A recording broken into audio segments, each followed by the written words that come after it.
बहुत बहुत हार्दिक अभिनंदन आप सभी दर्शकों का। आप देख रहे हैं भारत पोस्ट न्यूज़। मैं हूं आपके साथ वाणी और आज हमारे साथ गेस्ट मौजूद हैं।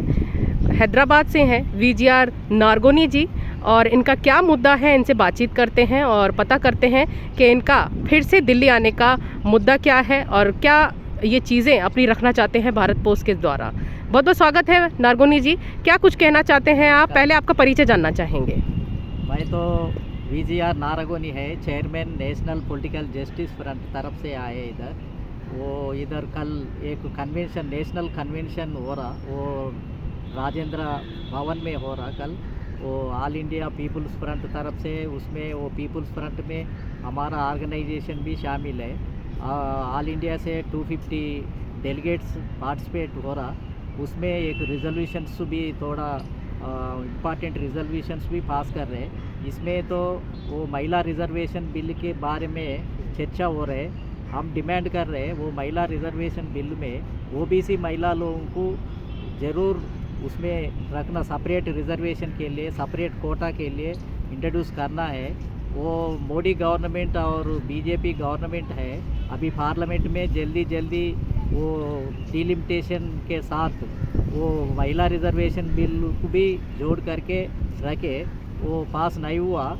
हम डिमांड कर रहे हैं इतना दिन से, पहले 20 साल से वो ओबीसी महिला के बारे में सेपरेट कोटा होना चाहिए बोल के वो पिछले कांशीराम साहब नेशनल वो बीएसपी तरफ से और मुलायम सिंह यादव, लालू प्रसाद यादव और डीएम के तरफ से बहुत बार वो लोकसभा में हमारा ओबीसी महिलाओं को सेपरेट कोटा होना बोल के बहुत बार डिमांड कर लिए। मगर मोदी गवर्नमेंट वो हरी भरी में वो विदाउट वो ओबीसी महिला को इंट्रोड्यूस नहीं करके वो एकदम लाए। ये गलत है। ये तो देश में महिलाओं में 50% ओबीसी महिला रहता, वो भी ओसी महिला के साथ वो लोग जीतने के लिए मौका नहीं है। वो लोग इकोनॉमिकली वीकर सेक्शंस है, डिप्रेस्ड कम्युनिटीज है, अप्रेस्ड कम्युनिटीज है, ज़्यादा वो पढ़ते नहीं है। वो क्या वो बेगिंग कम्युनिटी है। ओबीसी में वो ज़्यादा पॉपुलेशन कम्युनिटी भी है और कम पॉपुलेशन मोस्ट बैकवर्ड कम्युनिटी भी है, गुमंती कम्युनिटी भी है। वो लोगों को, गुमंती कम्युनिटी लोगों को एक मकान भी नहीं है, काम नहीं है, ज़मीन नहीं है। वो 5 दिन एक गांव में रहता, बाद में दूसरा गांव को चले जाता, भिक्षाटन करते वो लोग, बेगिंग करते। ऐसा वो 300-600 कम्युनिटीज़ है ओबीसी कम्युनिटी में जी। वो ओबीसी कम्युनिटी में 300-600 है, उसमें आधा community nearly 2500 communities most backward women है, मोस्ट बेगिंग वो गुमंती कम्युनिटीज का वुमेन्स है। नारगोनी जी, आपको महिलाओं के लिए इतना जो आवाज उठा रहे हैं, आपको लग रहा है कि इस पर कुछ काम हो रहा है सरकार के द्वारा? बहुत साल से वो 20 साल, क्योंकि आपको भी हो गए, आप लोग इसके लिए जो है जद्दोजहद लड़ाई कर रहे हैं, धरना कर रहे हैं जी। धरना प्रदर्शन भी जंतर मंतर पर भी था आपका, में पहले बार अभी बैठे थे आप लोग कर लिया जी। मगर वो मोदी गवर्नमेंट बोल रहे हैं सबके साथ है, सबके विकास रहते हैं, सबका साथ सबका विकास बोल रहे जी। मगर ओबीसी कम्युनिटी आधा % है देश में, आधा % को पॉलिटिकल रिजर्वेशन नहीं है वो देश में। वो 1950 कॉन्स्टिट्यूशन अमल इंट्रोड्यूस होने के बाद वो कांग्रेस गवर्नमेंट भी ओबीसी लोगों को पॉलिटिकल रिजर्वेशंस नहीं दिया है। वो उसमें महिला को लोगों को भी रिजर्वेशंस नहीं है। अभी वो महिला रिजर्वेशन बिल इंट्रोड्यूस करे तो एससी महिला वो एससी वुमेन्स को भी मिल जाता, एसटी वुमेन्स को भी मिल जाता, मगर खाली वो ओबीसी वुमेन्स को नहीं मिलते। ये तो डेमोक्रेसी नहीं रहता। ऐसा है तो वो लोकसभा में, पार्लियामेंट में, असेंबली में वो महिला रिप्रेजेंटेशन, ओबीसी महिला रिप्रेजेंटेशन नहीं तो वो लोग गुलामी जैसा रहे तो वो देश का डेमोक्रेसी कैसा बोलते? वो डेमोक्रेसी नहीं है। वो खाली 15% का है, बाकी का अभी SC ST लोगों को मिलता। वो अभी वो ओबीसी लोग तो नालायक समाज है। वो लोगों को ज्यादा लीडर्स नहीं है, पॉलिटिकल आवाज भी नहीं है। नारगोनी जी, अभी कल आपका राजेंद्र भवन में भी जो मीटिंग है, आप ज्ञापन किन किन को देने के लिए आए हैं इस बार फिर से? वो all India people's front national conference हो रहा, उसमें हम शामिल करने के लिए वो नेशनल पॉलिटिकल जस्टिस फ्रंट भी इसमें शामिल है जी। इसे एक रिजोल्यूशन पास कर रहे हैं। वो वो वुमेन्स बिल में सेपरेट कोटा ओबीसी महिलाओं को भी सेपरेट कोटा देना चाहिए। वो ओबीसी पुरुषों को भी वो लोगों को भी सेपरेट पॉलिटिकल रिजर्वेशंस देना चाहिए। अभी मोदी गवर्नमेंट सेपरेट सेशन रखना चाहिए। ओबीसी पुरुषों को ओबीसी महिलाओं को वो रिजर्वेशन देने के लिए सेपरेट स्पेशल वो पार्लियामेंट रखना चाहिए और रख के उसमें इंट्रोड्यूस करना चाहिए। कांचीराम। नारगोनी जी, आप कांचीराम जी के साथ 15 साल हो गए हैं आपको। किस तरीके का सफ़र रहा, किस तरीके की कार्यशैली रही और किस तरीके का आप लोगों की रूपरेखा रही काम करने की? वो कांशीराम साहब है, वो पॉलिटिकल रिवोल्यूशनरी है इन इंडिया। ये भारत देश में बहुत बड़ा नेता है। उन्होंने पहले बार ओबीसी के लोगों का मुद्दा में काम किया है। पहले बार आज़ाद आने के बाद वो कॉन्स्टिट्यूशन इम्प्लीमेंटेशन होने के बाद ओबीसी लोगों को वो हिस्सा नहीं मिल रहा है बोल के पहले बार मंडल कमीशन लागू करो वरना कुर्सी खाली करो बोल के वो पहले 1990 के पहले वो देश भर पूरा एजिटेशन कर लिए। वो एजिटेशन में हम शामिल है।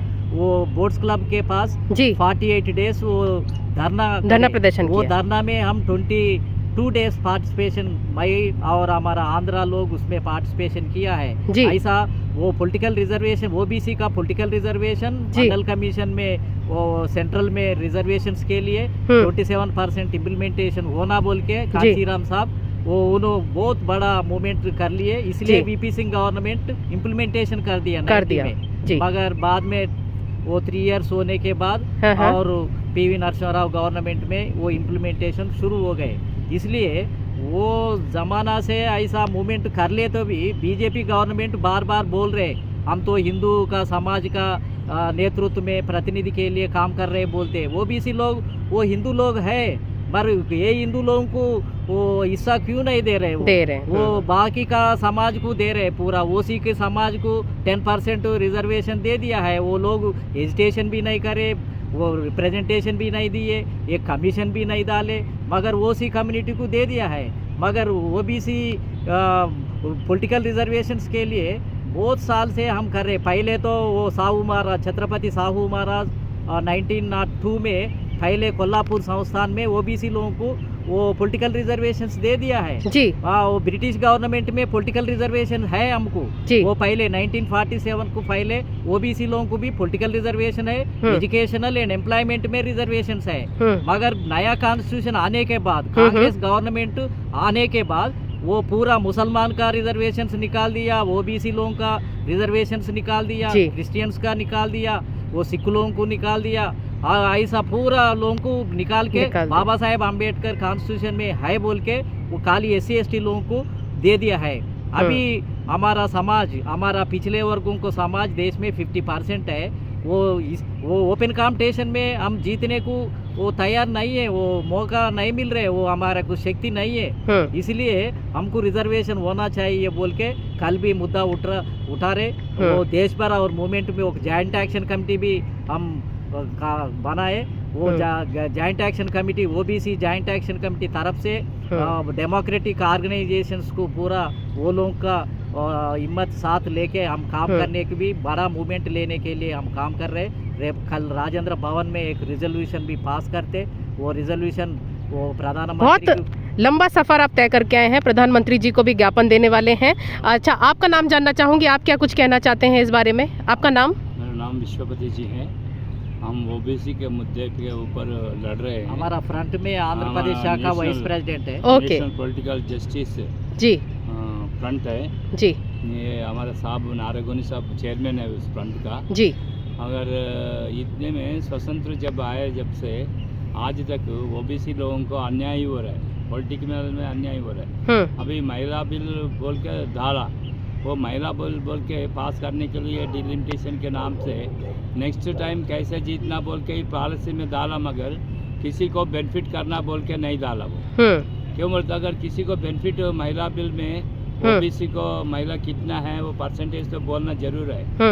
और वो कैसा बात होता है बिल पार्लियामेंट में कैसा पास होने के लिए कैसा किस एंगल से सोचता है, वो पूरा वो पॉलिटिकल गेम से ओबीसी लोगों को ब्लफ में डाल के फिर सत्ता में आने के लिए एक पॉलिटिकल गेम चल रहा है। मगर पॉलिटिकल लोगों को किसी पॉलिटिकल बेस में ओबीसी लोगों को आज तक न्याय नहीं मिला है।